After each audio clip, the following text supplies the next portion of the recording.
has to go and clean up the community. Make sure you come over here, get a vest. If you're coming to clean, get a vest, get a trash bag, and get some gloves.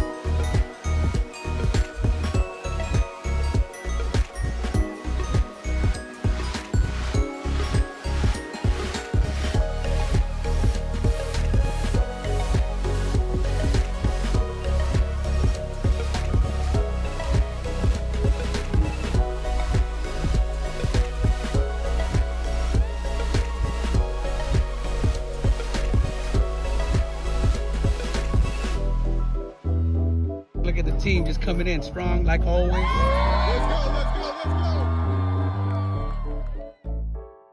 Yo, O'Neal, I don't think they ready, man. Yeah. The revolution will be televised. And O'Neal reporting live. So real, it's no disguise. Think outside the margin line. Pardon, a little different from your average politician. Catch me Sunday through Thursday, YouTube, Facebook, and I be twitching. You be twitching. Well, you know what I mean. Talking about the game, man. And if you stick around, you see that. The revolution will be televised. It's so real, it's O'Neal, it's so real. And welcome back to another episode of Real with O'Neal. I love that shit. Y'all gonna get so tired of me using this damn thing, bro. I need to add the other ad-libs that we've been figuring out. This Pion one, which I think is funny. Y'all ain't gonna get that shit because it's a random. It's called C, so it's on Apple. Yeah, it's on Apple Plus, Apple TV, whatever. But it's about a world that is like 1,000 years in the future, some whatever the fuck apocalypse happened, but everyone now is blind. So you're born blind, everybody blind, and like it's been like that for like 1,000 years. So like society has become a blind society or unsighted. But it's, you know what I'm saying? It's just like, it's kind of tight actually how they do it. They naturally will do whatever. Jason Momoa is in it. But like, they made a religion out of the God flame, which is the sun. But if you think about it, if you can't see, all you know is you look up, bro, and it still burns your cornea and you see a little circle. You're like, oh shit, that's God. I mean, we with sight looked up at the sun's like, that was God. That's God. Of course that's God. What else would that fucking be? And so, you know, but the people who are sighted, obviously there's ruins and shit. They can go and read books and like, oh shit, that's a star. But then that's why they say like sighted people are like witches, because like you can fucking see shit, like you destroy the world. Blah, blah, blah. Anyways, it's interesting. First season is dope. Second season was cool. It was alright. Third season is also alright. I would give it like a B minus. Like it was a B minus. It wasn't a C, but it was definitely a B minus for sure. All right, y'all. This is we're gonna be talking about news and Medley and shit, yada yada yada. But I want to get to the bottom of the proxy war in Sudan. The proxy war in Sudan. There is so many different characters, or not characters, but actors. There's different political actors that are involved in this conflict. This conflict between two militaries, essentially, that are vying for power for this country. That before was actually a revolution happened of the students, of the people, to take away a dictator that was there, that was set up by who? The fucking West, of course. And so there were obviously a lot more leftist a lot more leftist groups were in that revolution and shit. But then, and they were supposed to create a civilian government, you know what I'm saying? Like a civilian run government. But the military said, fuck that. And they wanted to be a military-style government, and now there was a split between them, between the RSF and then the Sudanese army, and now we have like a fucking genocide going on. But the problem is that this whole conflict is imagine it being a fire, and then people throwing fucking gasoline, kerosene, fucking all kinds of crazy napalm on that shit. That's what people are doing. That's what the other political actors are doing, like the UAE, United States, France, all them other niggas. But like that's what's going on, and it's a lot more. This is a lot more important than we know. This is just as important as what's going on in Ukraine. This is just as important as what's going on in Palestine. This is just as important. This is another front of which the global South is in a desperate struggle against their oppressors and the allies of those oppressors. So in which case here, and it's not just the United States either. China has played a huge part of getting it. We're about to read about it. Actually, you know what? Too easy. Look at this shit, yo. Check it. The ongoing fighting in Sudan between the SFA. Yeah, so studying these armed forces and rapid support forces right here. You know what I'm saying?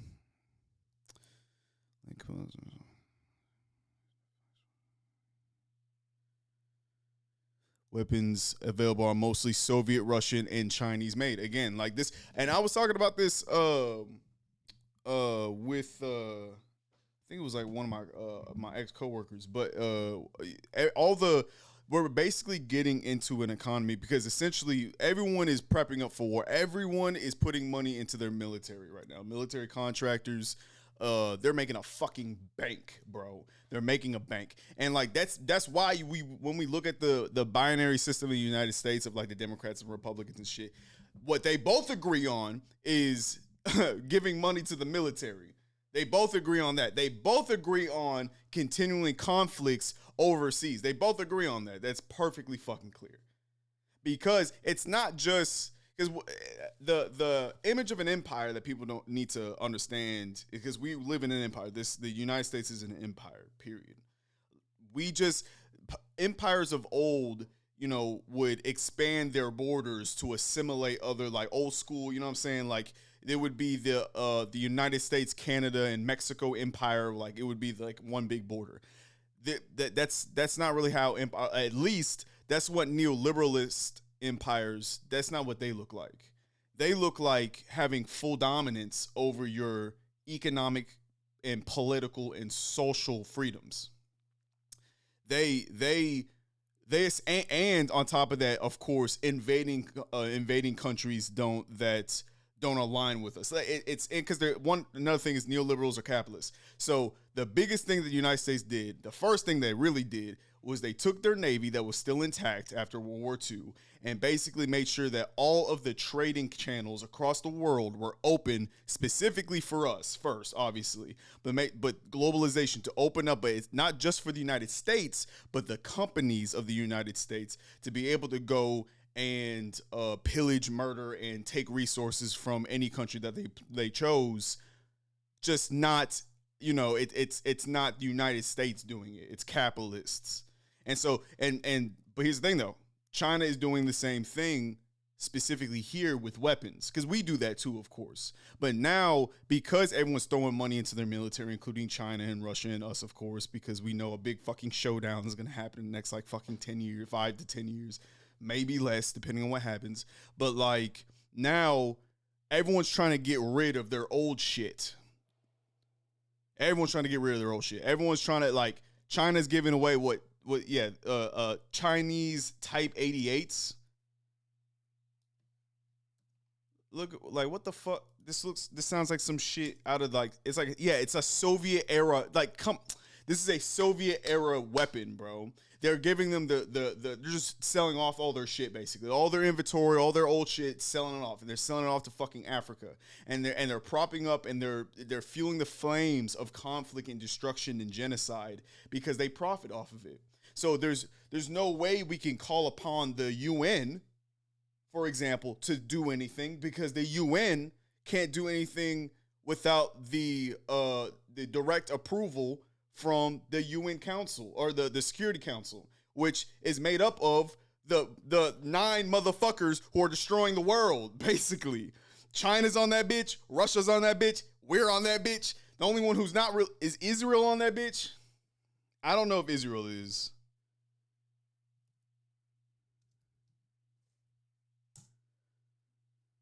Oh, 15 members. My bad. Not 9. 15 members.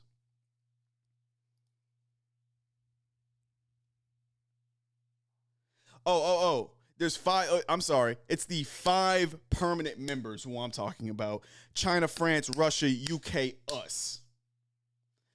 We're the motherfucking problem. And so we can't do anything because China and Russia are fueling one side of Sudan.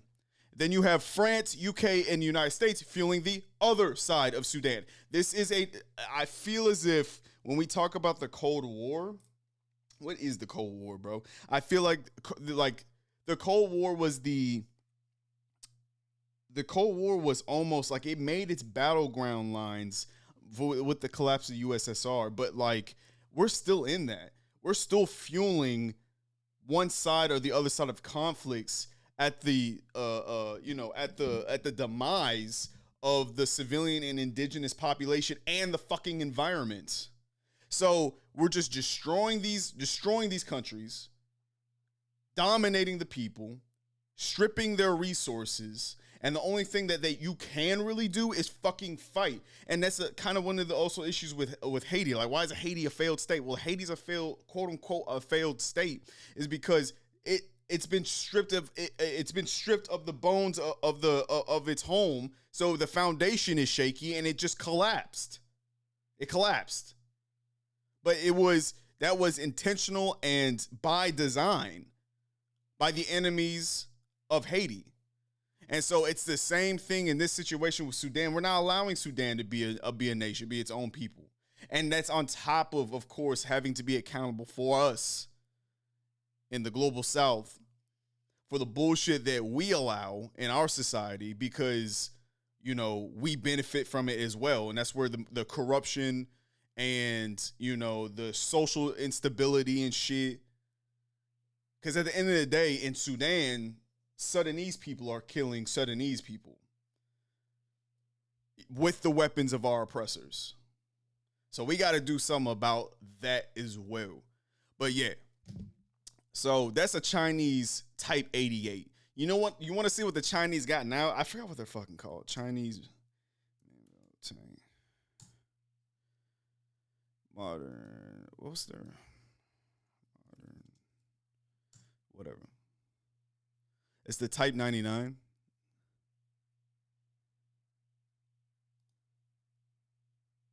Looks like Abrams. Yeah. Now, has these seen combat, though?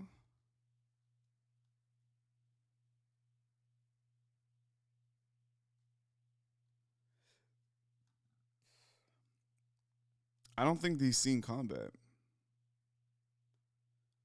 That's going to be a real big problem for China. Now, they're kind of getting over that right now because this is another thing that these big nations that are weighing down and oppressing the world, where they're benefiting from this violence, I'm just reiterating as to why we can't wait for them to stop the violence. It's never going to happen. They benefit from it. They make too much from our pain and suffering, bro. They make too much money, power, whatever, the influence, all that shit. They make so much from us killing each other. And if they can convince us to kill each other, they'll give us the weapons to do it. And so we have to be, as a people, we got to also we have to look internally within our own culture and our own biases and shit and break out of that, because together they can't do shit without us. I'm gonna get more into that tonight, but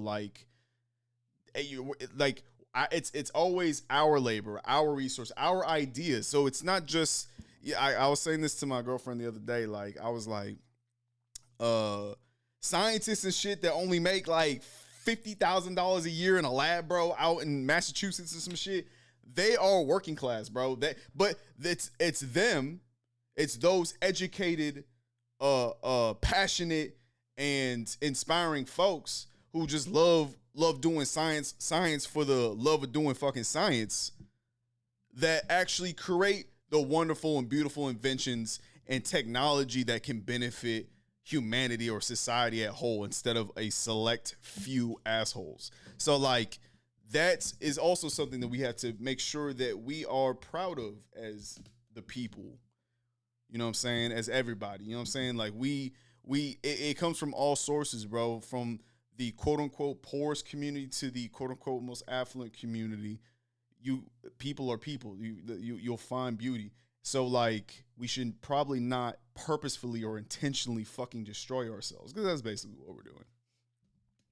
But anyways, so let's go back to that. So yeah. I want to watch this actually. Let's jump into this real quick. It's one of the biggest crises in the world. Okay, so apparently this one was pretty good. I'm gonna check it out.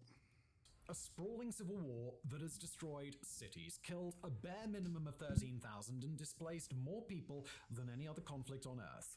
Yet browse the headlines on an average day and you won't find anything about the war in Sudan, even as ethnic cleansing sweeps Darfur, even as millions of people slip towards starvation, large swaths of the media remain largely silent, happy to relegate the Sudan war to second-tier status below the conflicts in Ukraine and Gaza. We covered the reasons why back in November, ranging from the war's sheer complexity to the lack of any faction to root for. Nearly 5 months later, though, our central point remains. This is a crisis everyone should be paying attention to, not just for humanitarian reasons, but for its ability to suck in multiple world powers. Right now, the list of nations being dragged into Sudan's proxy war is spectacular. Iran, Russia, the United Arab Emirates, Ukraine, Ethiopia, Egypt, Saudi Arabia. All these countries and more are vying for power on Sudan's battlefields. Who succeeds could determine the course of geopolitics for decades to come. Damn. My man is serial. War graphics. Damn. Beating the S&P on autopilot, you're going to want to check this out. We put money into this account. Get out of there.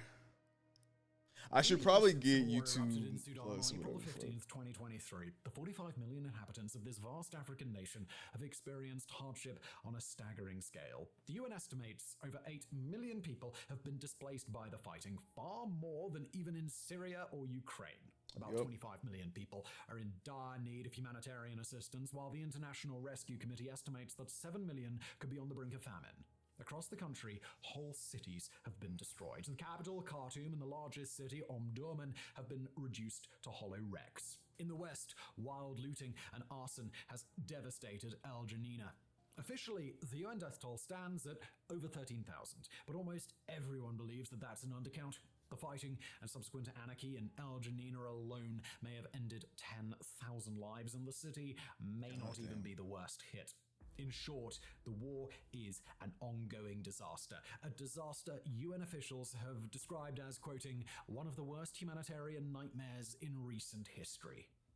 Which confirms one of my theories, bro. It's not even a fucking theory. It's acknowledging the lie that people say about capitalism. They always say that capitalism has brought people out of poverty, and we live in the most, we live in the most peaceful times in human history. I don't believe that.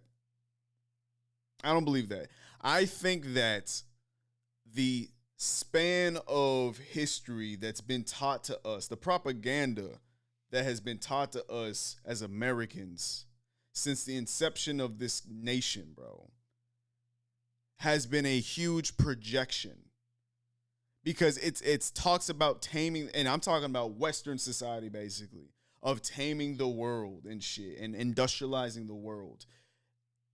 That savagery that they placed upon us was just a projection of who they really are, who they really were and are. Like the genocide that you have to go through to dominate the entire world, the amount of people you have to kill. It's not like everyone just rolled over, bro. Everyone fought. And millions of people fucking died. If they're talking about that, well, and then now we have conflicts, regional conflicts going all over the place. And the amount of death, I think, is understated. And we have changed the rules of which way it means to be violent. Whenever the United States goes in and destroys and topples a government in Iraq, that's not violence. That's spreading democracy. That's violence. You murdered a shit ton of people and displaced a shit ton of people, and people are still suffering to this day. People are still suffering to this day from the actions of Barack Obama and the military and shit like that. For when it comes to toppling, damn, I keep losing his fucking name, in Libya. Gaddafi, thank you, Gaddafi. Like he was instrumental in toppling and making sure that it was a currency that Gaddafi was trying to do, basically to be able to back by gold, because we use our money is, what's it called? Damn, I'm losing. My bad, y'all. Fiat money. That's what it's called. Fiat money. So fiat money is basically means it's just backed by the trust that it's a valuable piece of currency. And because our fiat money, that's why they also call it the petrodollar, because they say that our money is really backed up by oil. I think that it's not backed up by oil, it's backed up by military force. I think there's nothing propping up the US dollar right now except its military force. Now, I will say this, it's the reserve dollar for so many countries. It basically makes it so that they can't, like, they have to pay back their debt in US dollars. And that would basically just, cripple their fucking economy. So it's a debt trap. It's the same thing which they project onto China, because they always say that China puts African countries into debt traps or Latin American countries into debt traps. But they're doing the same thing, except even worse. They're making it so that you can't even use your own currency. It's assimilation. Like, you know what I'm saying? This is basically what empires do. But they assimilate their currency, so make sure that your currency is fucking worthless. And then they make their currency the backup currency to your currency, because it's your reserve. So when shit hits the fan, if the world hits the fan, you have a reserve amount of US dollars, because you believe, which for the past probably 50, 60 years has been right, that the US economy will bounce back. And so that money will hold just in case. Now, that, again, is only backed up by our military force. Because, yes, we have our companies being able to exploit all the resources in these countries, but that's just because our military allows them to be there. Because the nations around the world, just like the one in Burkina Faso that kicked out France and all the other multinational European and Asian companies in there, unless they got explicit, they got the invitation to be in the country. That's the thing that destroys nations. And so that's why Burkina Faso and others have been doing that, because you had to have self-sustainability. If you're not self-sustaining, bro, you will always be vulnerable. You'll always be vulnerable. And that also includes being able to defend yourself, but not as a conquering force, but a force to protect your people, your cultural integrity, your land, your economics, and your interests. And those of your neighbors, which would include the rest of the fucking world. So, like, that is where we should be heading towards. But instead, we got this bullshit. And yet, for all its devastation, for all its destruction and lives curtailed, the conflict seems to be having roughly zero impact on the world stage. And we don't just mean in America or Europe. For all the collective West is more preoccupied with Ukraine and Gaza, things are hardly different even in Africa. According to The Economist, the African Union appears to be unmoved by the catastrophe and is retreating to a policy of non-interference in the affairs of its members. The quote ends. The UN Security Council is also looking away, as is the global media. While there's likely to be a flurry of articles to mark the fighting's one-year anniversary on the day the script was being written, April the 4th, there was no mention of Sudan on the homepages of the New York Times, The Guardian, the BBC, the Wall Street Journal, Fox News, or any of a dozen mainstream sites that we checked. It is almost as if a wizard cast a spell to render this one war invisible. At least, it's invisible in the public sphere. As we'll discuss in later chapters, though, plenty of governments are quietly getting involved in Sudan's conflict behind the scenes, backing different factions in the hopes of gaining some advantage over friends and foes alike. But before we get onto that, we should probably take a moment to give you a sense of where the conflict stands, a quick overview of the situation as of early April to help everyone understand just what's at stake. In its most basic form, the war is a power struggle between two armed factions that used to be in government together. On one side are the Sudanese Armed Forces, or SAF, under General Abdel Fattah al-Burhan, who relocated his government out of Khartoum when fighting erupted to Port Sudan on the Red Sea coast. On the other are the Rapid Support Forces, or RSF, under General Mohammed Hamdan Dagalo, known universally as Medley. While al-Burhan and the SAF hold most of their territory in the east, the RSF's main base is to the west in Darfur. Khartoum and the surrounding cities in the center also nearly fell to RSF forces last year, but are currently contested. I think Should I switch to my CRM? Updating the I think the Sudanese army is winning right now, I think. Contested makes it sound like the capital is at the center of a gentlemanly dispute, like who controls it can be settled by fisticuffs at dawn. The reality, of course, is a lot more horrifying. At the time of writing, Khartoum is contested in the sense that the two factions have nearly destroyed it. The presidential palace is a bombed-out ruin. Downtown has been gutted by fire. Government buildings have been destroyed and basic infrastructure and services have simply collapsed, forcing most of the population to flee. Neighboring Omdurman, meanwhile, was just regained by the SAF using similar tactics to how Russia conquered Mariupol in 2022. Bomb everything flat and then claim victory over the smoking rubble. And do be warned, this will be a theme going forward in this video. Both factions have caused widespread destruction and both have committed war crimes. The Financial Times, for example, reports that the SAF had killed countless civilians by shelling. Yeah, man, look at this. At least 6 people have been killed in a suspected drone attack by the paramilitary rapid support forces on a hospital in southern Sudan, the latest civilian facility targeted in the brutal civil war, officials and rights advocates have said. They're just attacking civilians. I don't even understand I don't understand the purpose. This feels so CIA coded. You know what I'm saying? I saw something on TikTok today, like, I remember when ISIS was looked at as like the most scariest motherfuckers on the planet, bro. Evil as hell, bro. They never attacked Israel. Not once. Not once. Even Al-Qaeda attacked Israel. Not once? That's sus, bro. Real sus. So like this feels the same. Densely populated urban areas. Foreign policy, meanwhile, accuses the RSF of being a looting machine, which has ransacked and burned entire cities before murdering or enslaving the survivors.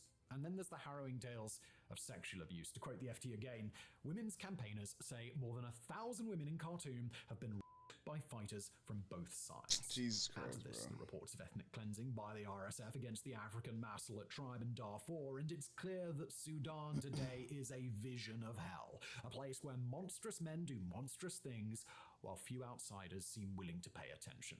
Yet it would be wrong to call the crimes committed in Sudan the result of mere anarchy, a free-for-all like the carnage affecting Haiti. Rather, they are the result of tensions and hatreds that stretch back decades.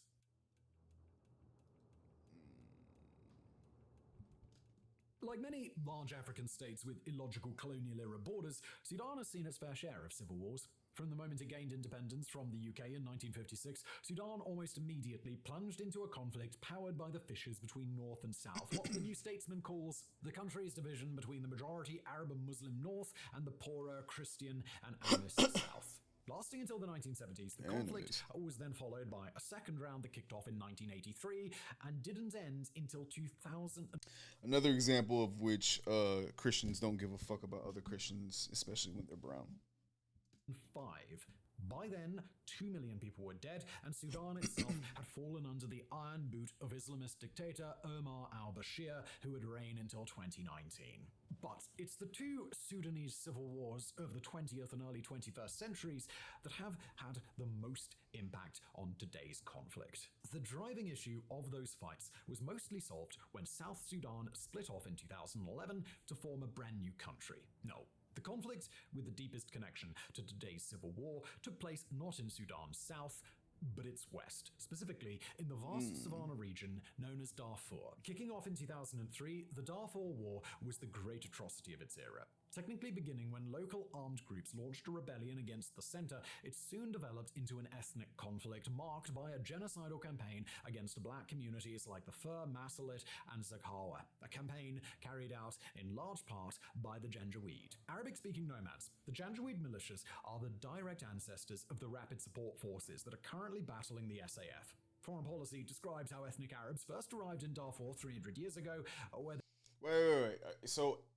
the ethnic Arabs who look black as fuck are launched in a genocidal attack against the black populations in Sudan. Are they part Arabic? They gotta be. They're black as fuck, bro. Today's civil war took place not in Sudan's south, but its west, specifically in the vast savanna region known as Darfur. Kicking off in 2003, the Darfur War was the great atrocity of its era. Technically beginning when local armed groups launched a rebellion against the center, it soon developed into an ethnic conflict marked by a genocidal campaign against black communities like the Fur, Masalit, and Zakhawa, a campaign carried out in large part by the Janjaweed. Arabic-speaking nomads, the Janjaweed militias are the direct ancestors of the rapid support forces that are currently battling the SAF. Foreign policy describes how ethnic Arabs first arrived in Darfur 300 years ago, where they quickly prospered, quoting, "They were the lords of the desert, rich from trade and camel herding, regarding the darker-skinned farming people." They were the lords of the desert, rich from trade and camel herding, regarding the dark-skinned farming peoples of the savannas as their social inferiors, even their slaves. I'm trying to understand if these niggas ever seen themselves in a mirror. Because if they came to America, bro, they'd be black as they'd be black as for African American, nigga. They'd be black as fuck. A Negro. Colored. Like the fuck. Hold up. Let me see this. Is it Sudan Darfur conflict? I gotta maybe I'm missing something, bro. So, nicknamed the land cruisers, blah, blah, blah. The SLM, Sudan Liberation Movement, and the Justice and Equality Movement rebel groups began fighting against the government of Sudan, which they accused of oppressing Darfur's non-Arab populations. Okay, the government responds to the attacks by carrying out ethnic cleansing. Oh my God, what the fuck? Okay, so this is Bay. Come here.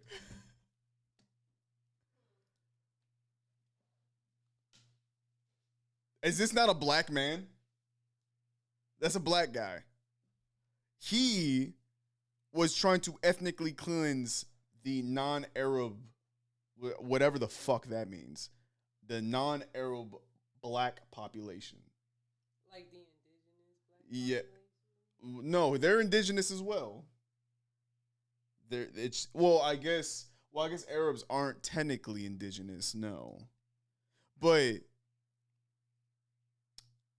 I'm assuming, like, what is Arab, y'all? What is Arab? What does that even fucking mean anymore? There's an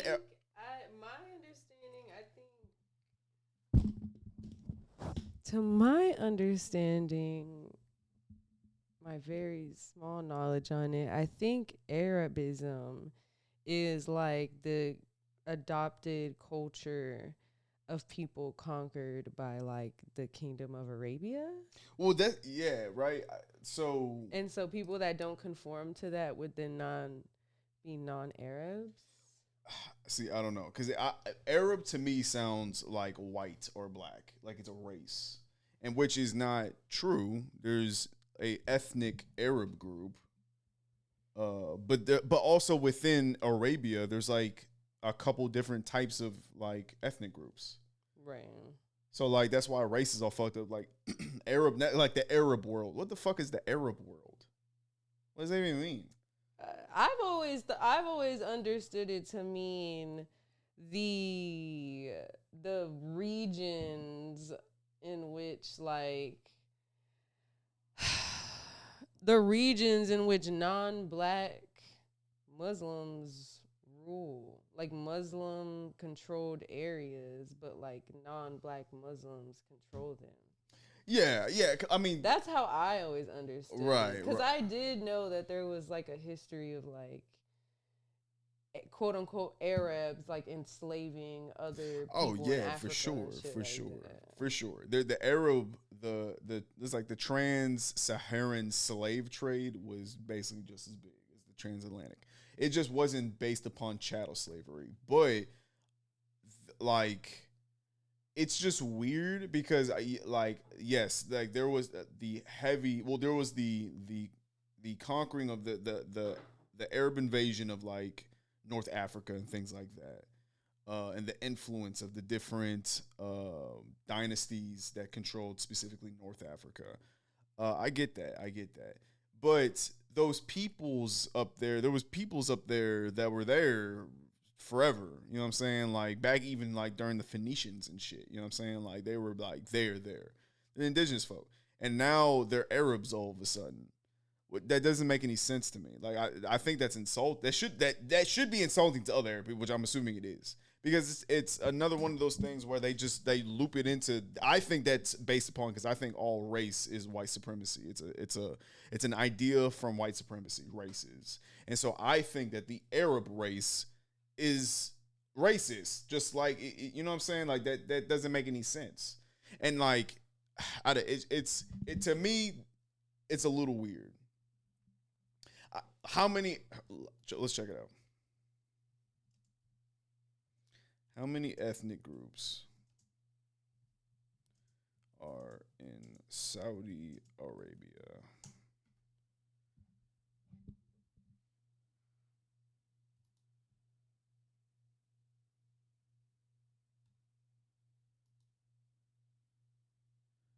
Okay, well, that makes sense. I mean, Saudi Arabia is Arab, so that's where they're from. 90% of them are Arabic, and then 10% are Afro-Asian, which is interesting.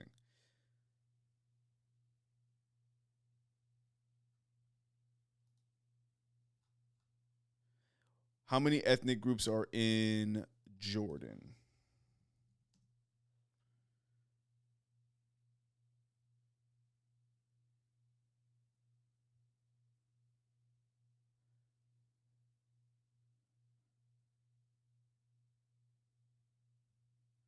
So the majority of Jordanians, because it's close to it, are Arab, but there are Caesarians, Armenians, Chechens, Assyrians, Kurds, and Palestinians.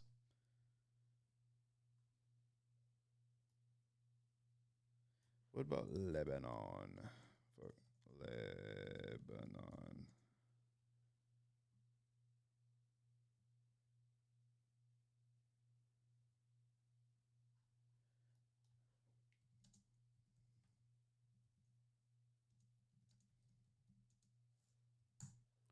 That's just interesting.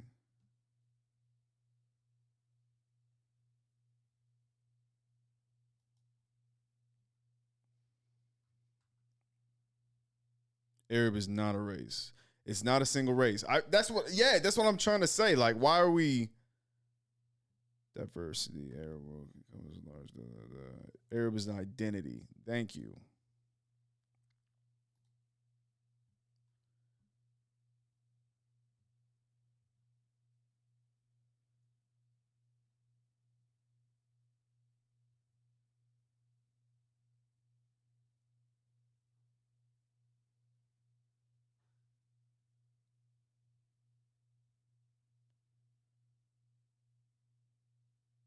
So what the yeah, exactly.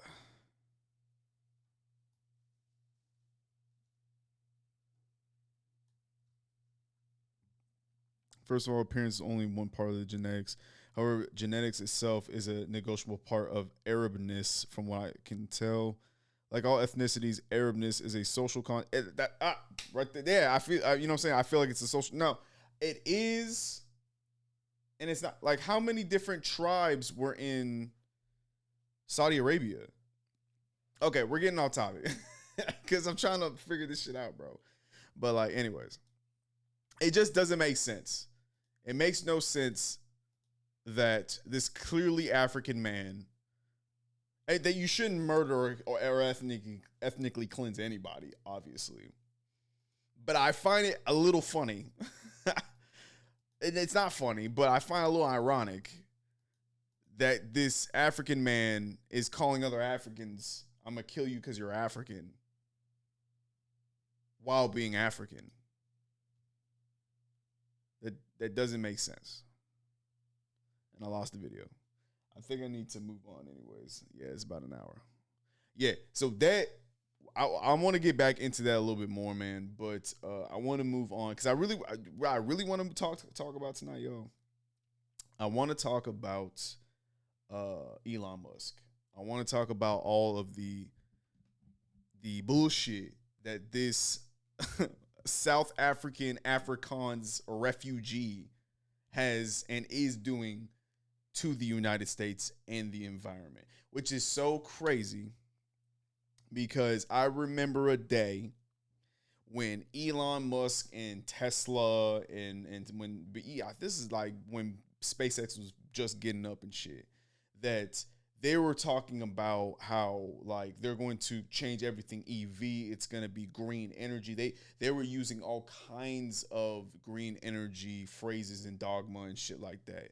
You know what I'm saying? Like they were co-opting a very leftist, which confused a lot of people because Elon Musk was like at one time, he was never an ally, but like the people on the left respected him because he was like, fuck, he was like, fuck the oil industry. Like we can go all EVs. This is also before people really understood.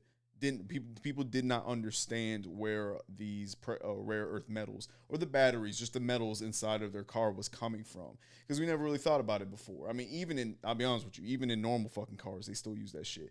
But now this huge fucking slab of battery that's at the bottom of a Tesla that's using a ton of rare earth metals. So we didn't really think about it. But it's crazy how, just like this man on the screen right here, he flip-flopped. Well, he didn't really flip-flop. He was always a conservative Nazi asshole, but he was using the left, and that's why we have to be cognizant of people's fucking actions and not what they fucking say. Just like that's my biggest beef with Democrats is because you got to look at the people's actions and not what they motherfucking say, because what they're saying is great. They can tell you the world, but their actions are aligning with fascism. So we got to make sure that people on the true left, the people who actually give a fuck, that we have to be very aware of the actions of people and not, and you know what? And we fucking do. I'll be honest with you. We do. Because we call out that shit all the time. We had to be better at actually organizing the folks around us, people who are just like casual political people, which I know we're trying. But like at the end of the day, we just had to make sure that it's wolf in sheep's clothing. It's real simple type shit. So like, yeah. But let me grab something real quick, y'all. Yup, this is how I organize my shit. This is how my brain works. Look at it. Oh, no. Copy. The instant relief for snorers in 2025. Ooh, what the fuck was he doing? Nose things for snoring. This is Sometimes the most shocking corporate misconduct is hidden in plain sight, invisible to the naked eye. What is happening here will swallow our world if we don't stop it right here, right now. Looking back, there was an early clue that the world's richest man was up to something here. It's just like, why is Elon Musk coming to Memphis? The people of Memphis soon found out. Now Elon Musk is coming to Memphis to build the world's largest supercomputer. A year later, we here because we mean business. People here want answers. It's a job of the health department to protect our lungs and not once have to went to XAI to see that they had 35 gas turbines operating and polluting our air. We went to Memphis and found an environmental crime scene. Musk's data center burning enough methane to power a small city with no permits and no pollution controls. I have not seen anything like this. We believe they've already violated the Clean Air Act. As Musk helps dismantle the very federal agency that's supposed to protect us against pollution like this. Bro, this man is a super villain. To miss how this is a coordinated strategy. What does Memphis reveal about the future Elon Musk wants for us all? So the mission of XAI and Grok is to understand the universe. In 2023, Musk founded XAI to produce and sell artificial intelligence. We want to understand the nature of the universe so we can figure out where are the aliens, what's the meaning of life, how does the universe end.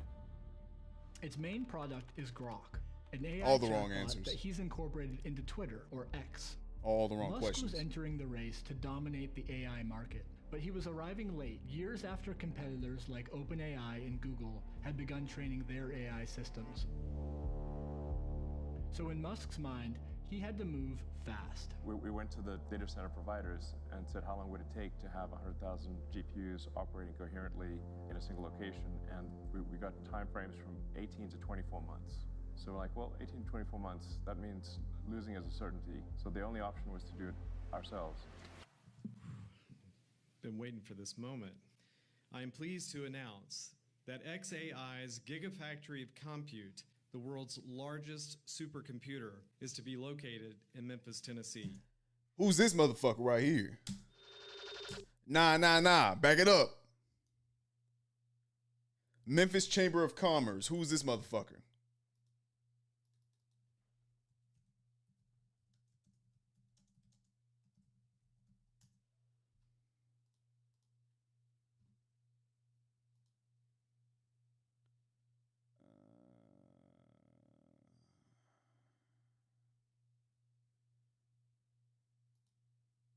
Oh, I wonder if he was on the board.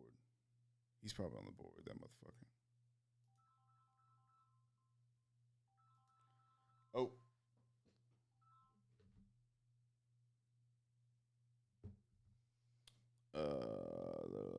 Where's the board?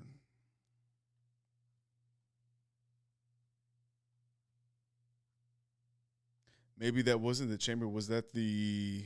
That was at the Chamber of Commerce. I wonder who's the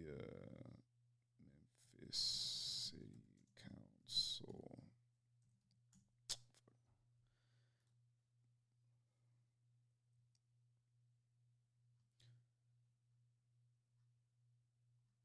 Wait, what do you look like? Oh, whoa, buddy. Mr. Warren. Dr. Warren. Who is he? The world's largest. Well, maybe this is old, but damn, y'all, what the fuck? Supercomputer is to be located in Memphis, Tennessee.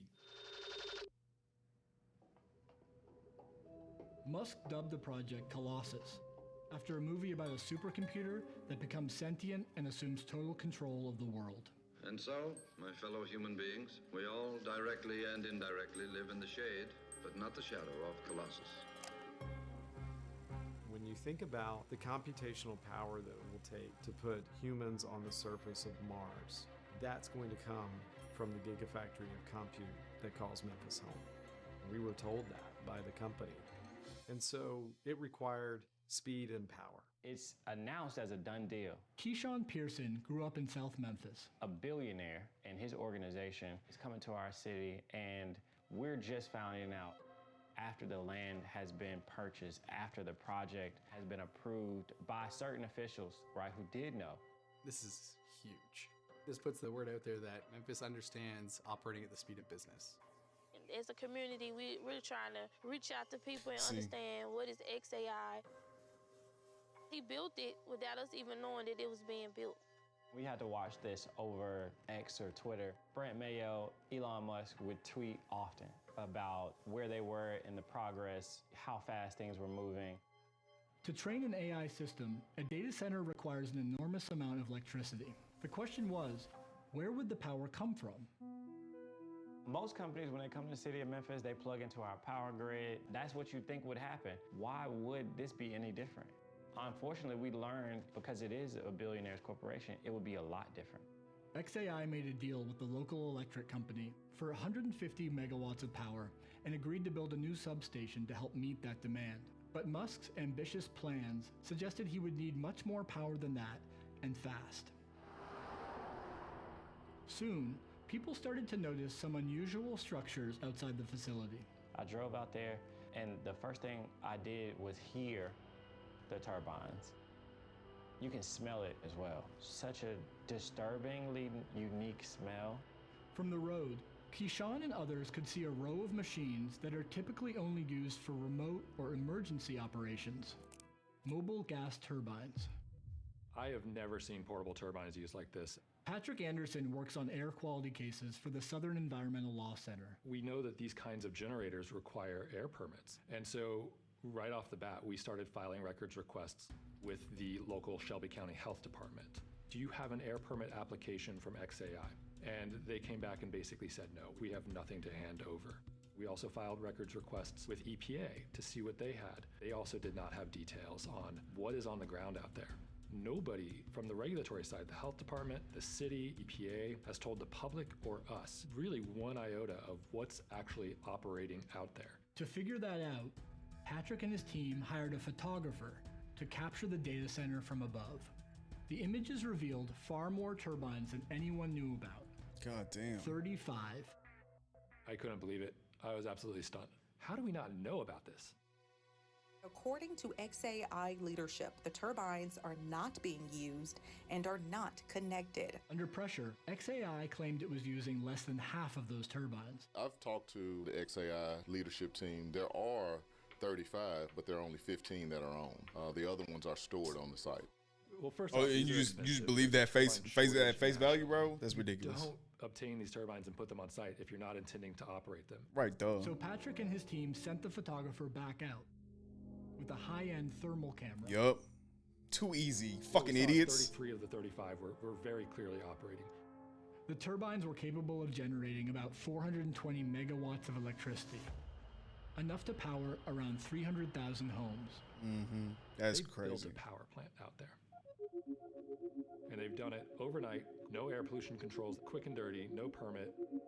I mean, what you've done with the cluster in Memphis is incredible. Just in a handful of weeks. Any given thing can be sped up. Yeah. Like whatever speed is being done, it can be done faster. This is the largest AI cluster in the world. This place is absolutely amazing. That is like superhuman. Beyond singular. Building a massive factory in the short time that was done, there's only one person in the world who could do that. And this entire supercomputer is built to power rocks. God, the propaganda is just disgusting. We were given a tour at XAI, looking at the facility. Very impressive, very exciting for Memphis. Their commitment to the community is remarkable. It's unique in my experience. What do you mean? Joseph Goffman has worked on air pollution issues for decades. Until January, he ran the EPA office that regulates air quality. Most companies that I've dealt with go to great lengths and spend a lot of money to make sure that the day they turn on their operations, they're also turning on their pollution control equipment. That's a given. For a company to do this, it's treating the people who live there as if they don't count. I like to open my windows early in the morning to breathe the fresh air, God's given air, not the air that man want to give us, but God. Easter Knox lives just over a mile from XAI. I really wasn't getting the fresh air. I was getting that pollution that was mixed in with everything. You know how you light your stove and that gas seeps with the little ticking noise? That's what it smelled like. Alexis Humphreys grew up here, 1 street away from Easter. When I smelled it the first time, I was asleep. And it woke me up because I thought gas was seeping in the house, but come find out, we come outside. That's so all the neighbors fucking was bad, outside bro. trying to So figure out dangerous. what's going on. He was an ordinary dad, full of joy, full of jokes. Last year, Alexis lost her grandfather, who struggled with a respiratory illness called chronic obstructive pulmonary disease, or COPD. COPD is a breathing condition, but you don't get it unless you smoke cigarettes. And my granddad didn't smoke cigarettes, but every 3 weeks or so, my granddad was going to the hospital. He would have to get breathing treatments. I have That's so asthma, fucked up. bronchitis. My mom have just bronchitis, and now my granny has it. You can't hardly breathe. It's just like your whole world is. Yeah, man. That's why, bro.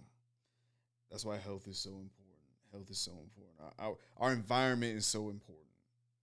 Our environment is the reason why we have high asthma or bronchitis. Weak immune systems, obesity. Our environment creates that, and which makes it even harder to be able to be a self-sufficient person, to be an independent, to be an individual. It makes it even harder. You're again. We're preaching to the choir. People already know this, man. Like our environments, like people don't understand that where you live is basically like 70 to 80% of like what's going to happen to you in your life is where you're from. That's like a huge indicator on how a person is going to be, how much money they're going to make in the future, where they're from. So it's crazy, bro. It's collapsing down on you, and it's frightening. Easter and her husband have also developed COPD. What does it feel like? Feel like you're fixing to die. The area around XAI leads the state in emergency department visits for asthma. Memphis has one of the highest rates of toxic air releases of any American city, and many of its most polluting facilities are in this neighborhood. Elon, what he did with Memphis is objectively somewhat dirty, but he's also doing it in an area where there's like a bigger natural gas plant right next door, and like a wastewater treatment and a garbage dump nearby, right? And he's let's just add another one. Just add another one then. Fuck it, just add another one. Fuck you, bro. Fuck you. That's the same argument that they basically had about this batch plant right next to a fucking soccer facility for children. That's the same argument. Well, there's just all other industry. It's already there. Put another one. Fuck you. No, we're not. Y'all are already up one, bro. Like you don't have to. You're adding on to suffocation. You're speeding up the process of death. We're trying to take it back. Like what the fuck, bro? He made the world a lot more clean than that one data center. In just 1 year, XAI has blown past existing polluters. They're emitting somewhere between 1,000 and 2,000 tons of NOx. I'm an air pollution guy, so I deal in those numbers all the time, and that's larger than anything else in Memphis. Gas turbines like these release three main types of deadly pollution: nitrogen oxides, formaldehyde, and fine particulate matter. Nitrogen oxides combine with other pollutants to form ground-level ozone, which causes and worsens asthma and COPD. Formaldehyde causes cancer, and particulate matter, airborne soot, can pass through your lungs and into your bloodstream, causing heart disease. We've shown up today because we've been to too many funerals. We've shown up today because we've cried too many tears. We've shown up here today because we're tired. And we have an expectation of the people that we elect and put into place. We expect them to do what is in our best interest. Not of Elon Musk. And what we're saying is that stops now.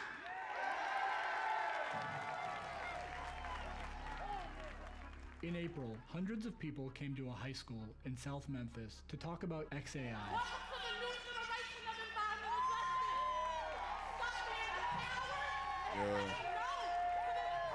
Yeah, I love that. I love that energy. In January, the company belatedly applied for a permit to operate 15 of its turbines for 5 years.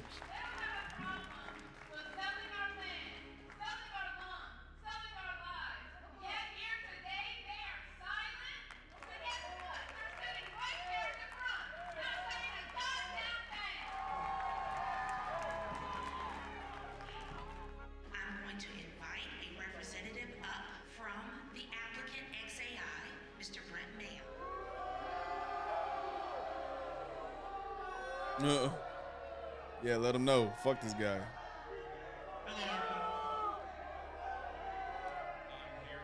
That's the first time that XAI has publicly addressed the community in any way. I understand. People do not want to hear this statement, but again, XAI is committed to meeting the highest standard for emissions. XAI is going above Nah, you gotta ask questions first. Yeah, first before you go through your presentation, the first thing you have to do is answer the audience's questions. Reading his script. It's extremely disrespectful. It's time to That's start pussy as fuck. telling the truth. The truth is that XAI, who just ran up out of here, they have no controls that prevent air pollution or decrease air pollution in their factories. None. That's the truth.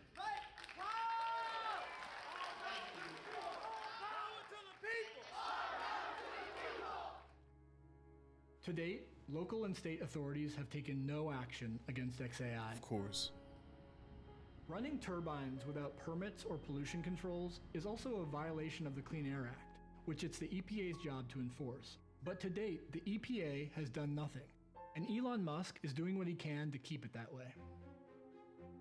Musk has helped the Trump administration place strict limits on the EPA's budget as part of President Trump's broader project to radically reshape the agency.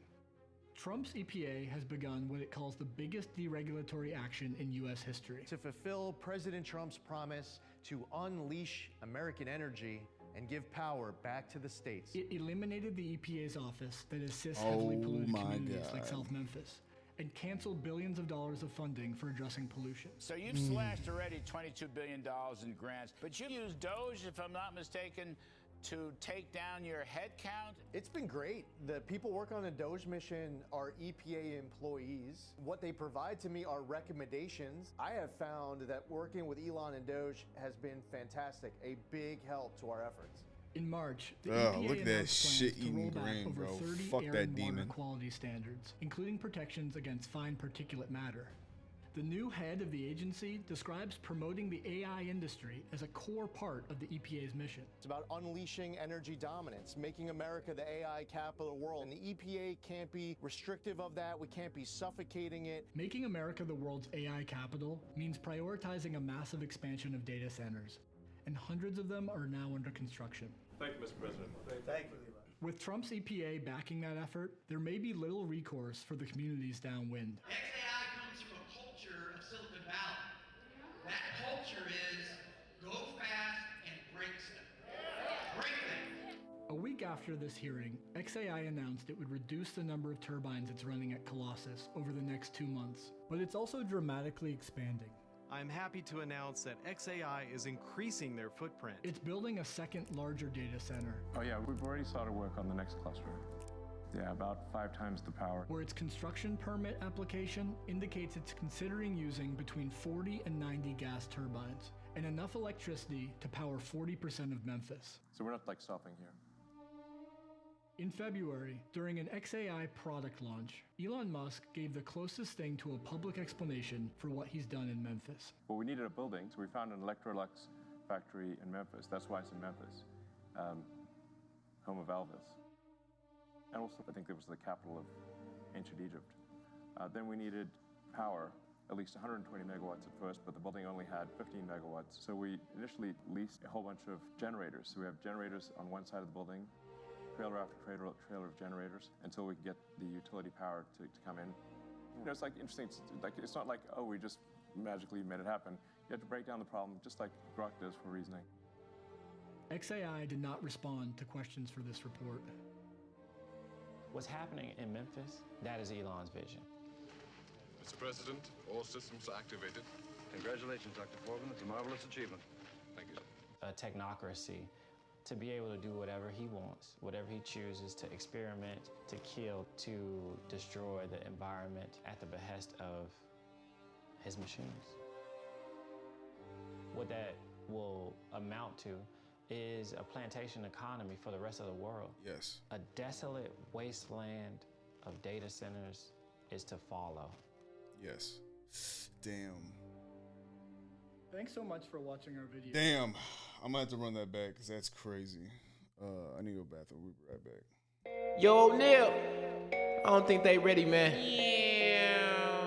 The revolution will be televised. O'Neal reporting live, so real, it's no disguise. Think outside the margin line. Pardon, I a little different from your average politician. Catch me Sunday through Thursday, YouTube, Facebook, and I be twitching. You be twitching. Well, you know what I mean, talking about the game, man. And if you stick around, you see that the revolution will be televised. It's so real, it's O'Neal, it's so real, it's O'Neal, it's so real, it's revolution will be televised. It's so real, it's O'Neal, it's so real, it's O'Neal, it's so real, it's revolution will be televised. Real with O'Neal. Yo, O'Neal, I don't think they ready, man. The revolution will be televised. And O'Neal reporting live, so real, it's no disguise. Think outside the margin line. Pardon, I a little different from your average politician. Catch me Sunday through Thursday, YouTube, Facebook, and I be twitching. You be twitching. Well, you know what I mean, talking about the game, man. And if you stick around, you see that the revolution will be televised. It's so real, it's O'Neal, it's so real, it's O'Neal, it's so real, it's revolution will be televised. It's so real, it's O'Neal, it's so real, it's O'Neal, it's so real, it's revolution will be televised. Real with O'Neal. Yo, O'Neal, I don't think they ready, man. The revolution will be televised. And O'Neal reporting live, so real, it's no disguise. Think outside the margin line. Pardon, I a little different from your average politician. Catch me Sunday through Thursday, YouTube, Facebook, and I be twitching. You be twitching. Well, you know what I mean, talking about the game, man. And if you stick around, you see that the revolution will be televised. It's so real, it's O'Neal, it's so real, it's O'Neal, it's so real, it's revolution will be televised. It's so real, it's O'Neal, it's so real, it's O'Neal, it's so real, it's revolution will be televised. Real with O'Neal. Yo, O'Neal, I don't think they ready, man. The revolution will be televised. And O'Neal reporting live, so real, it's no disguise. Think outside the margin line. Pardon, I a little different from your average politician. Catch me Sunday through Thursday, YouTube, Facebook, and I be twitching. You be twitching. Well, you know what I mean, talking about the game, man. And if you stick around, you see that the revolution will be televised. It's so real, it's O'Neal, it's so real, it's O'Neal, it's so real, it's revolution will be televised. It's so real, it's O'Neal, it's so real, it's O'Neal, it's so real, it's revolution will be televised. Real with O'Neal. Yo, O'Neal, I don't think they ready, man. The revolution will be televised. And O'Neal reporting live, so real, it's no disguise. Think outside the margin line. Pardon, I a little different from your average politician. Catch me Sunday through Thursday, YouTube, Facebook, and I be twitching. You be twitching. Well, you know what I mean, talking about the game, man. And if you stick around, you see that the revolution will be televised. It's so real, it's O'Neal, it's so real, it's O'Neal, it's so real, it's revolution will be televised. It's so real, it's O'Neal, it's so real, it's O'Neal, it's so real, it's revolution will be televised. Real with O'Neal. Yo, O'Neal, I don't think they ready, man. The revolution will be televised. And O'Neal reporting live, so real, it's no disguise. Think outside the margin line. Pardon, I a little different from your average politician. Catch me Sunday through Thursday, YouTube, Facebook, and I be twitching. You be twitching. Well, you know what I mean, talking about the game, man. And if you stick around, you see that the revolution will be televised. It's so real, it's O'Neal, it's so real, it's O'Neal, it's so real, it's revolution will be televised. It's so real, it's O'Neal, it's so real, it's O'Neal, it's so real, it's revolution will be televised. Real with O'Neal. Yo, O'Neal, I don't think they ready, man. The revolution will be televised. And O'Neal reporting live, so real, it's no disguise. Think outside the margin line. Pardon, I a little different from your average politician. Catch me Sunday through Thursday, YouTube, Facebook, and I be twitching. You be twitching. Well, you know what I mean, talking about the game, man. And if you stick around, you see that the revolution will be televised. It's so real, it's O'Neal, it's so real, it's O'Neal, it's so real, it's revolution will be televised. It's so real, it's O'Neal, it's so real, it's O'Neal, it's so real, it's revolution will be televised. Real with O'Neal. Yo, O'Neal, I don't think they ready, man. The revolution will be televised. And O'Neal reporting live. So real, it's no disguise. Think outside the margin line. Pardon, I a little different from your average politician. Catch me Sunday through Thursday, YouTube, Facebook, and I be twitching. You be twitching. Well, you know what I mean. Talking about the game, man. And if you stick around, you see that the revolution will be televised. It's so real, it's O'Neal. It's so real, it's O'Neal. It's so real, it's revolution will be televised. It's so real, it's O'Neal. It's so real, it's O'Neal. It's so real, it's revolution will be televised. Real with O'Neal. Yo, O'Neal, I don't think they ready, man. The revolution will be televised. And O'Neal reporting live. So real, it's no disguise. Think outside the margin line. Pardon, I a little different from your average politician. Catch me Sunday through Thursday, YouTube, Facebook, and I be twitching. You be twitching. Well, you know what I mean. Talking about the game, man. And if you stick around, you see that the revolution will be televised. It's so real, it's O'Neal. It's so real, it's O'Neal. It's so real, it's revolution will be televised. It's so real, it's O'Neal. It's so real, it's O'Neal. It's so real, it's revolution will be televised. Real with O'Neal. Yo, O'Neal, I don't think they ready, man. The revolution will be televised. And O'Neal reporting live. So real, it's no disguise. Think outside the margin line. Pardon, I a little different from your average politician. Catch me Sunday through Thursday, YouTube, Facebook, and I be twitching. You be twitching. Well, you know what I mean. Talking about the game, man. And if you stick around, you see that the revolution will be televised. It's so real, it's O'Neal. It's so real, it's O'Neal. It's so real, it's revolution will be televised. It's so real, it's O'Neal. It's so real, it's O'Neal. It's so real, it's revolution will be televised. Real with O'Neal. Yo, O'Neal, I don't think they ready, man.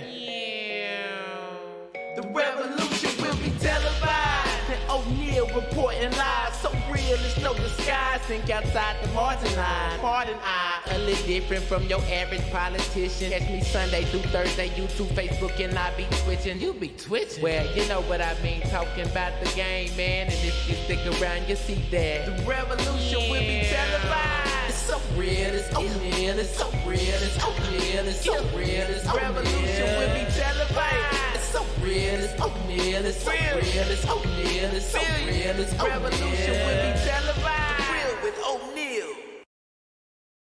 Yo, O'Neal, I don't think they ready, man.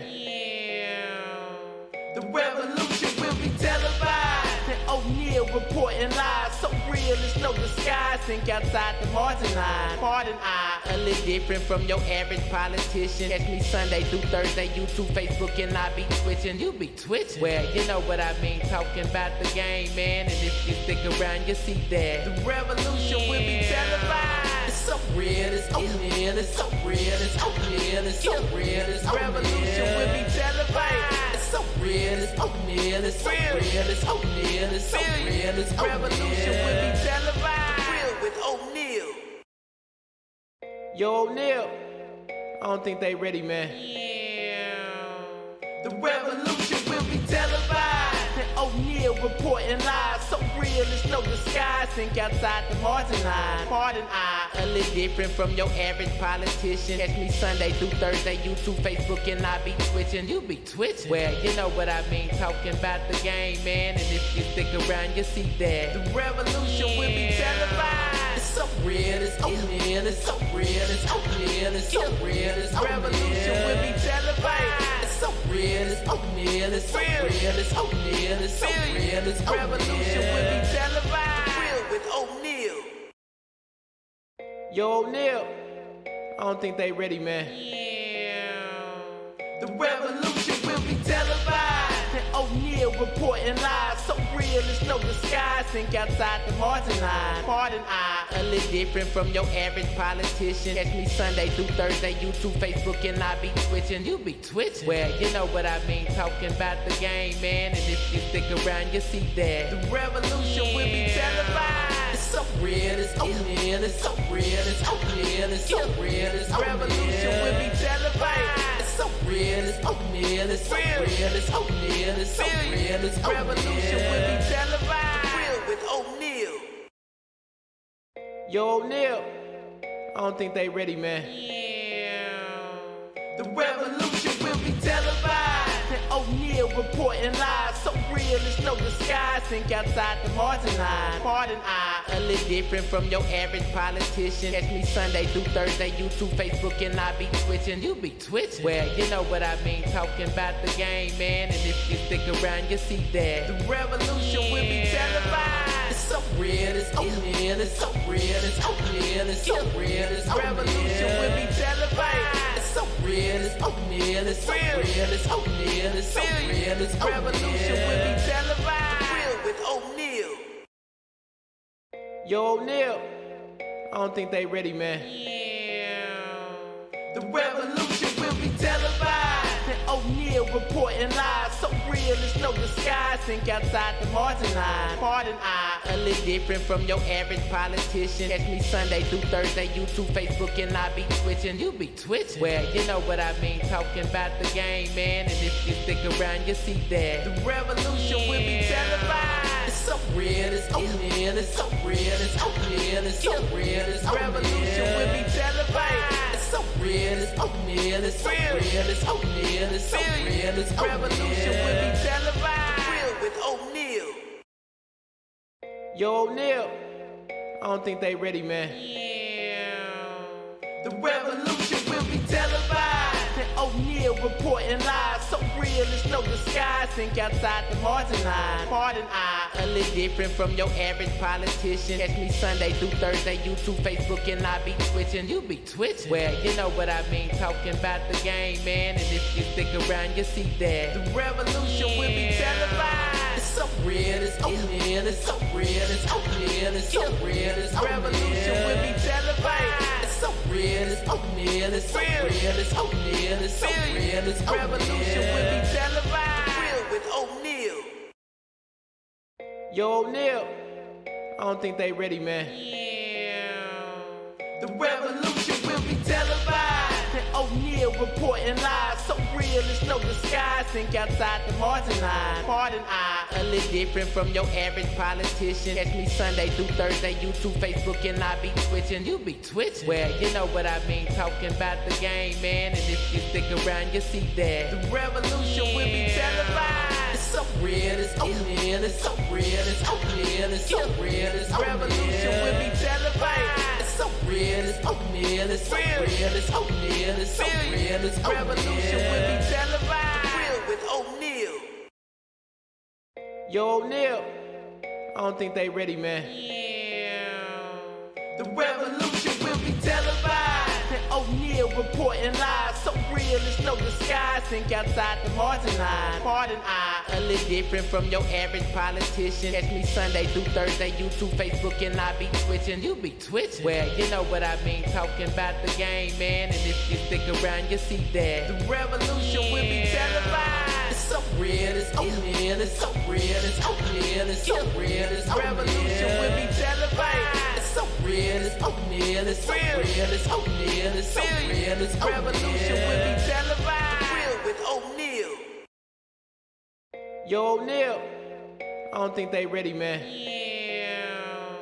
The revolution will be televised. And O'Neal reporting live. So real, there's no disguise. Think outside the margin line. Pardon, I a little different from your average politician. Catch me Sunday through Thursday, YouTube, Facebook, and I be twitching. You be twitching. Well, you know what I mean. Talking about the game, man. And if you stick around, you see that the revolution will be televised. It's so real, it's O'Neal, it's so real, it's O'Neal, it's so real, it's revolution will be televised. It's so real, it's O'Neal, it's so real, it's O'Neal, it's so real, it's revolution will be televised. Real with O'Neal.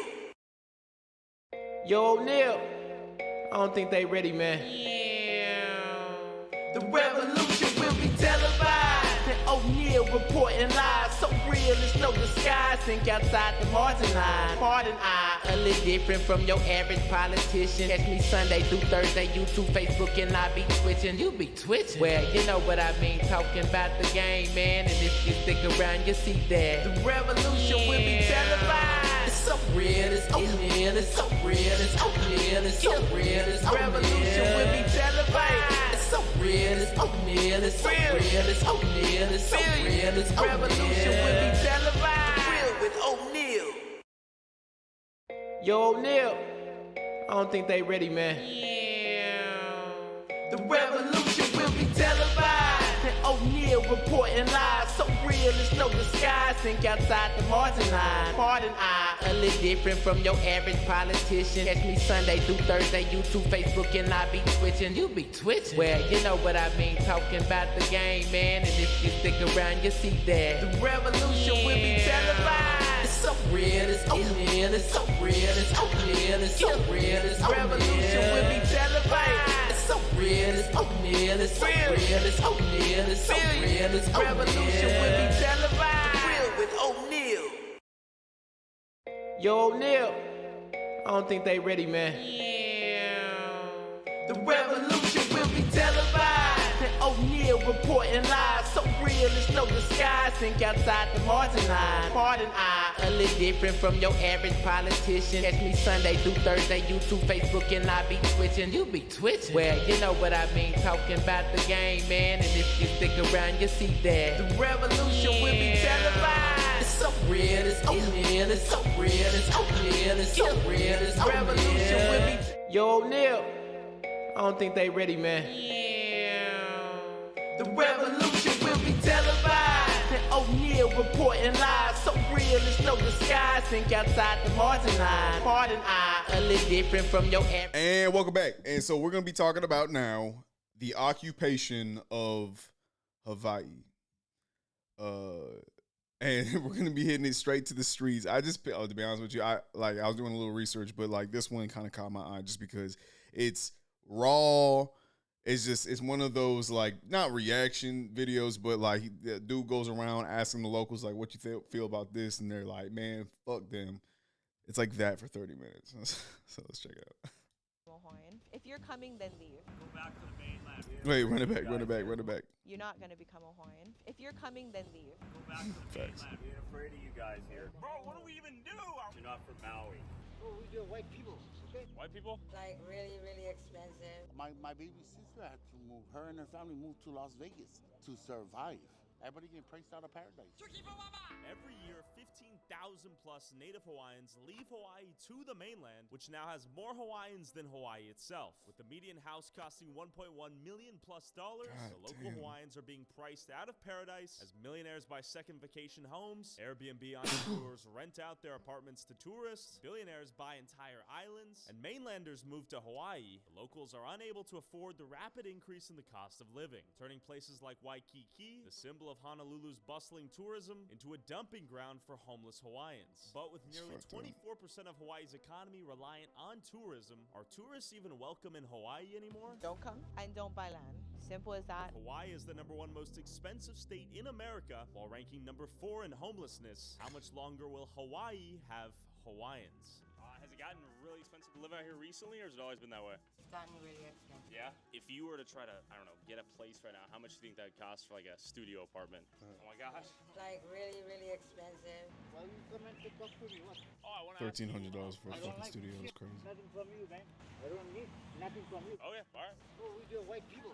Okay. White people? What did I do? Okay, fuck off. He's telling you to fuck off. Get the camera out of his face. I didn't like that. Ohio. Okay. Been here for 20 years. Do you consider yourself I didn't like that.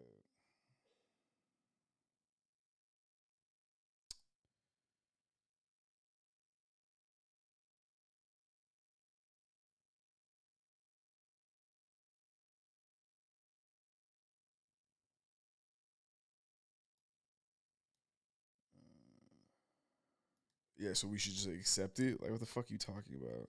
This guy's like, this isn't anything new. The rich people buy land in every beautiful part of the world, and locals in those places live in worse and worse conditions until finally they decide to leave their beautiful homes to pursue a chance for a better life. Happens in places like Thailand. Da, da, da, da. Yeah, we know that. That clearly. That's the fucking problem. We should probably do something about that. That's not a good thing. Yeah.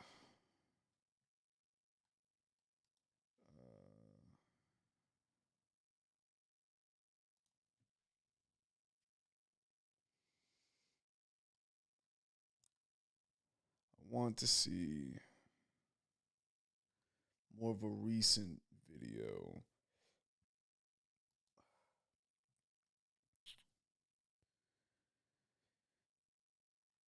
Of like, if anyone's ever covered gentrification in, like, I saw this guy. That's the problem. I was like, what the fuck?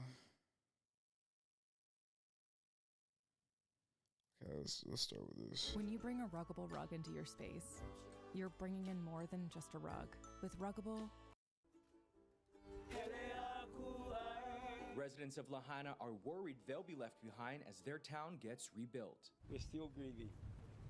We need that time to find closure before we look at where do we go from here. Responding to those concerns, Governor Josh Green promised the community will not be lost. Let me be clear. Lahaina belongs to its people, and we are committed to rebuilding and restoring it the way they want it. Hawaii's First Lady fought back tears as she remembered the historic town. For generations, Lahaina's beauty, culture, and rich history drew artists, musicians, and visitors from around the world. Tragically, it took less than a single day for us to lose Lahaina. That's tragic. But today the focus is not on the rebuild process, but instead on helping the people who lost everything. Weary and tired. State Representative Ellie Cochran represents West Maui. She says the government's response has been poor, but local residents have been stepping up despite the circumstances. Been delivering all this stuff here as the hub for this community that's still intact. So gotta be grateful for our lives. You know, I'm grateful that homes are still here, but when I look that way, it's just really sad. The cause of the fire is under investigation. Officials are looking into if power lines may have started it. Jordan Segundo, CBS News. Yeah, man. Let's see.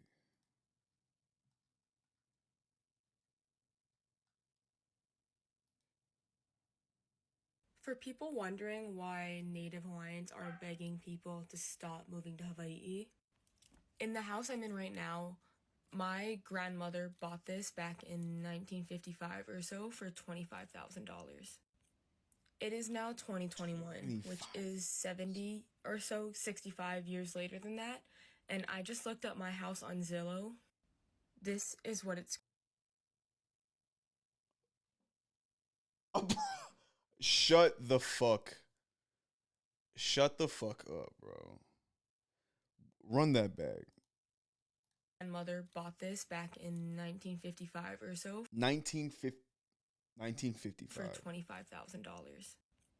It is now 2021, which is 70 or so, 65 years later than that, and I just looked up my house on Zillow. This is what it's currently at. From $25,000 in 1955 to over $1.8 million in 2021. The median income of somebody in 1955 was about $22,000. For proof, here's about 1955. That's the 22,000 line. The median income of somebody right now in Hawaii is $35,000. Right again, right here. Median income 2019, $35,000. If the median income has only increased about $10,000 in the past 65 years, but houses have gone up from 25 grand to 1.8 million, give or take, there is no feasible way for natives to continue to sustain themselves and live here in our homelands in Hawaii. This is why we are so upset about Mark Zuckerberg purchasing 600 acres of land in Kauai. We have to be far more direct with our disagreement with the system. More direct than we have been thus far. This is happening. This story has been happening in every single Black, brown, and indigenous community and poor community within the United States, across the nation. This is the exact same story. Now, this story is unique, but at the same time, the same perpetrators of displacement are operating in South Dallas like they are in Hawaii, or they are in Chicago, or in Memphis, in Louisiana, in California, and things like that. It's the same people. And I feel like a broken record saying this all the time, man. But we are fighting the same fight. And we have to choose. We have to really make a decision, bro, as the oppressed. We have to make a decision if we are going to wait this out and hope that something changes from outside of our control to save us, or do it ourselves and truly sacrifice the comforts of this empire. And that's really what we're kind of getting down. That's the whole point of these boycotts. It's sacrificing these amenities, these comforts, to save not only the lives of others, but your own. Because you're not in the fucking club. I promise you, you're not. If anyone is watching this, you're not in the club. And it's okay. We don't want to be in that club. Look at Diddy. There's a lot of baby oil in that club. I don't want nothing to do with it. And so we got to make a decision, man. We have to be far more strategic, thoughtful, and direct with our opposition to our oppressors. Let me see. I want to talk more about the gentrification in Hawaii. Why is there not a lot of information on this? Like specifically.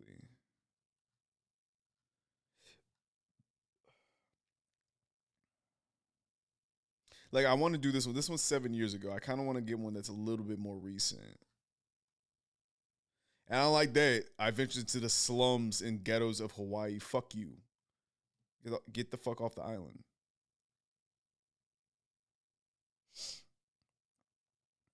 I don't even want to. I don't even want to click on that. I don't even want to know what happened right there. This is 8 years ago. That looks tight though. Damn it. I might just have to pick one of those cooler ones though. This one.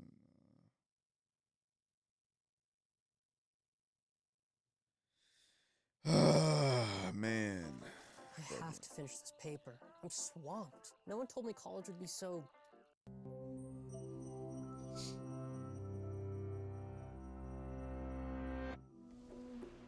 It was January 16th, 1895. Two men arrived at Lili'uokalani's door, arrested her, and led her to the room where she would be imprisoned. A group had recently seized power and now confiscated her diaries, ransacked her house, claimed her lands, and hid her away. Lili'uokalani was Hawaii's queen, and she ruled through one of the most turbulent periods of its history. 75 years earlier, American missionaries first arrived in Hawaii. They quickly amassed power, building businesses and claiming arable land that they transformed into plantations. They worked closely with the ali'i, or sacred Hawaiian nobility, closely linked to the gods. My bad, yo. I'm gonna have to run it back. I was paying attention. It was January 16th, 1895. Two men arrived at Lili'uokalani's door, arrested her, and led her to the room where she would be imprisoned.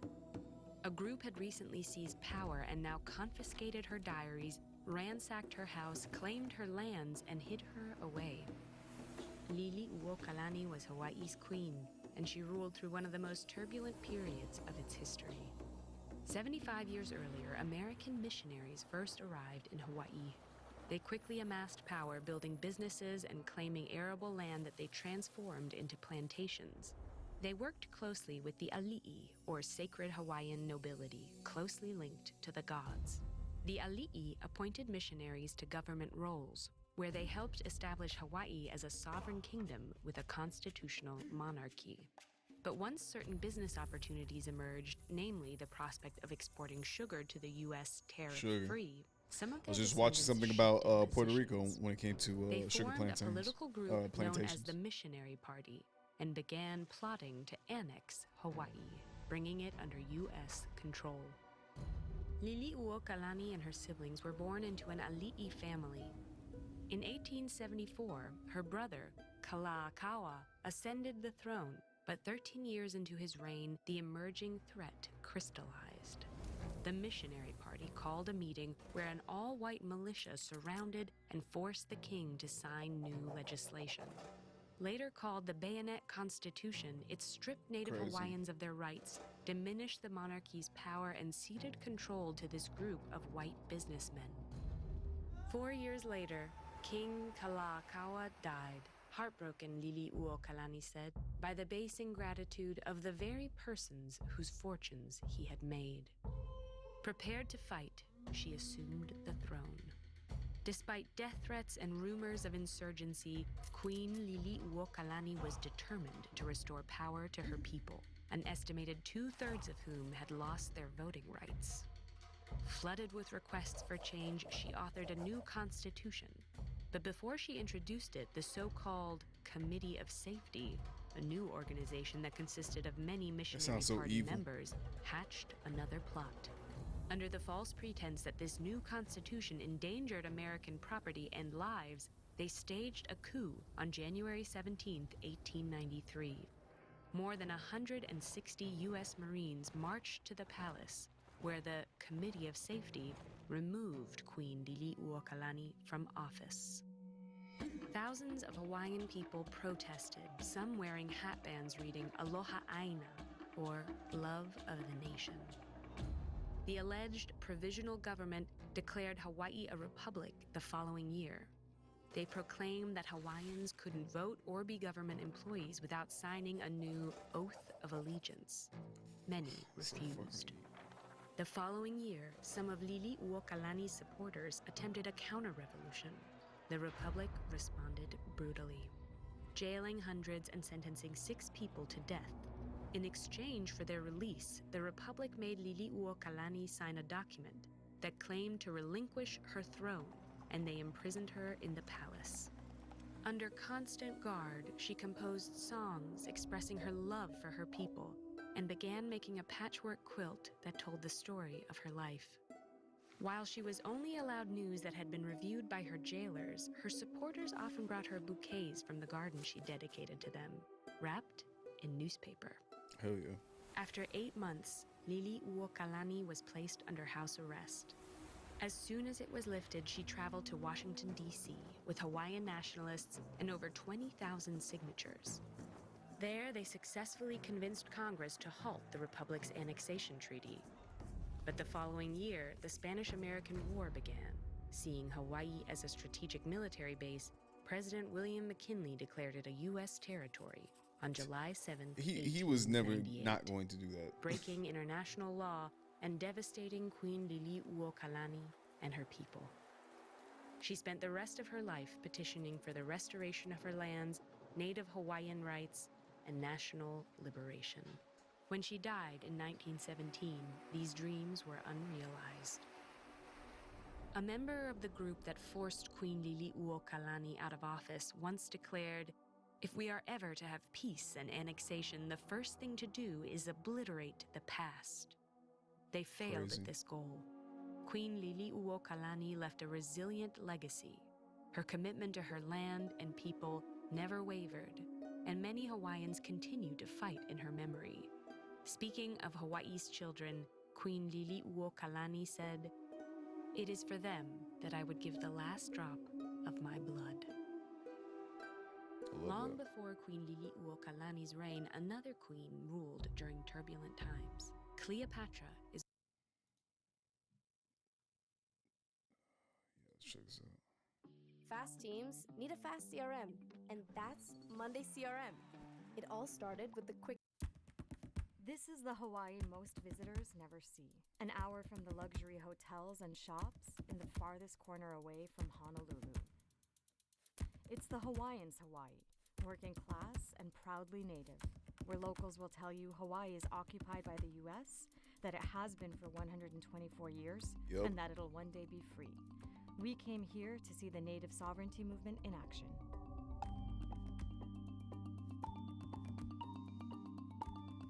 We are driving through Waimanalo, which is a stronghold of the sovereignty movement here in Hawaii. And we're headed to a village in the hills that was established by a sovereignty group called the Nation of Hawaii. The village is called Refuge of Waimanalo, with a population of roughly 80. The state handed the group 45 acres of land in the 90s after it occupied a popular beach for over a year.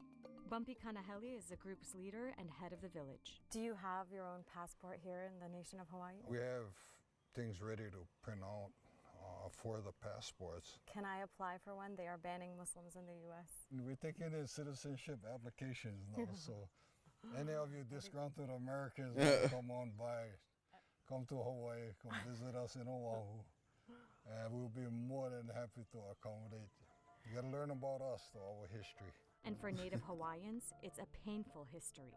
In 1893, armed U.S. naval forces helped American sugar plantation owners overthrow Hawaii's queen. The provisional government that was set up after ceded Hawaii's sovereignty to the U.S. Then it embarked on a campaign to squash Native culture. What's one word you would use to describe what happened here in 1893? Genocide. That was their intent, to make life hard for us in such a way it would cause our own destruction. And that's what happened. It's still happening. It's more passive. It's like genocide in paradise. It's made official at the White House. President Eisenhower congratulates the new congressional representatives of Hawaii, adding the 50th and southernmost state. Hawaii officially became America's 50th state in 1959. In 1993, the U.S. formally apologized for its involvement in the illegal overthrow of the sovereign Hawaiian kingdom. An apology? Suck my dick, Bill Clinton. What the That's crazy, man. That's like the land acknowledgement that Dallas did. Like, we acknowledge that the Comanche and others are from here. Are we going to do something about that? Or are we just going to talk out of our ass? Oh, we're going to talk out of our ass? Bet. Okay. Just shut the fuck up. I don't want to hear about it. If we're not going to do something about it, we should be doing something about it. Ridiculous.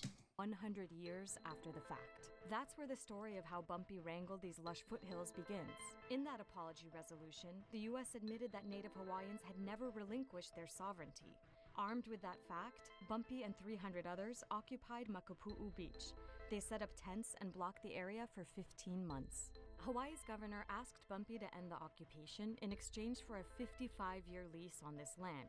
Part of the agreement was that if and when a sovereign Hawaiian nation is established, this land would become part of it.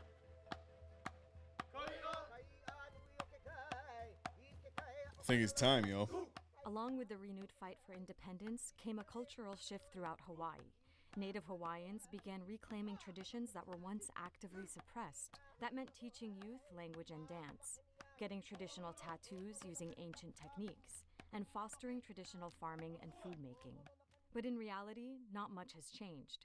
Everyone we talked to during our week there repeatedly stressed that Hawaii continues to be occupied illegally. Military complex gave us our complex. Post-traumatic syndrome. 124 years have gone, but we are still here, standing strong. At a gathering of musicians and activists in Honolulu, the inherited pain was palpable. We all come from very deep hurt. A crime has been committed, still being committed. That is part of our struggle to maintain rights, but more importantly, what are those rights rooted in? And those rights are rooted in a country that had its sovereignty and recognition stolen by the United States. Sugar barons, they wanted to soak up the land. Oh, damn, that dude has some crazy tattoos. Y'all see that? Bumpy sees his village as a model for self-determination, but for now, it's still partially on the grid. The village runs off 200 amp boxes with houses sharing power. Nobody can like have a hot stove going, you know, like one of those hot plates, or like a blow dryer. They gotta watch all of that. It's like everybody's in the same house. Because you guys are off the grid. Yeah. So what does it mean for running water? We're currently working on getting water from the mountains. Brandon is Bumpy's nephew and one of the village leaders. We're not politicians, we're not lawyers, we're not like these highly schooled individuals. We're just Hawaiians exercising our rights over here. 20-year-old Filippo was born and raised here. Oh yeah, going to school, I had to leave here. Had to go to school, had to get an education because that's the required law. I could have been homeschooled, but I'd rather go out, make friends. When people ask you where do you live, what do you say? People ask me where I live, I tell them I live in Pu'anua, Waimanalo, or we just call it Sovereignty. You call this place Sovereignty? Yeah. Hell yeah, For that's tight. some Native Hawaiians on the outside, sovereignty movements like Bumpy's are beyond symbolic. They have a real impact. Overall, you need those type of people. If we don't shake up things, Hawaiian language would have never been approved to be taught as a foreign language. We wouldn't have Native Hawaiian agencies to provide us with better health and wellness and nutrition, education. So we fought for a lot to receive a lot. What's your message to Americans in the United States who might not know much about Hawaii's history or what you're doing here? I don't know if I want to talk to the people of America. They're like battling with each other right now, right? And so all I can say is we've been there. You know, we've been there, America. And we still have a lot to settle with the United States. It's not done. Hey guys, it's Wow. Dana. Be sure to check out the last video in this series where I take. That's crazy. Yo, I'm gonna be honest with you. I'm at 2 hours, man. Another hour would be kind of tough. What I wanted to do is go over the batch plans, but I don't want to do that until if not, that's fine. But if I want to be able to sit down with the Dallas Environmental Commission. I think she's the director, because she was at the forefront of that battle. But y'all, I'm gonna call it. I'll catch y'all on the flippity flops. I'll see y'all on Tuesday, man. Later.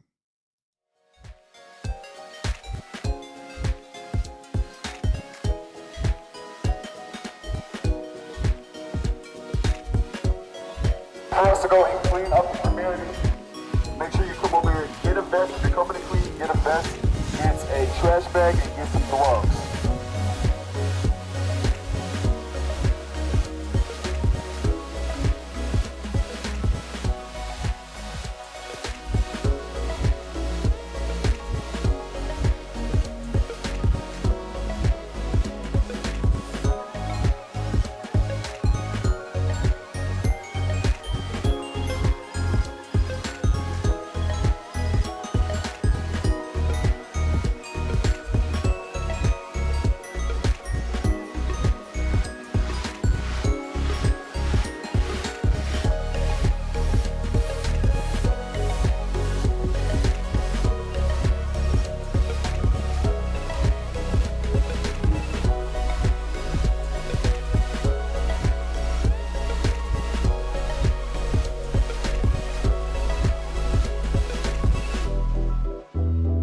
Look at the team just coming in strong like always. Let's go, let's go.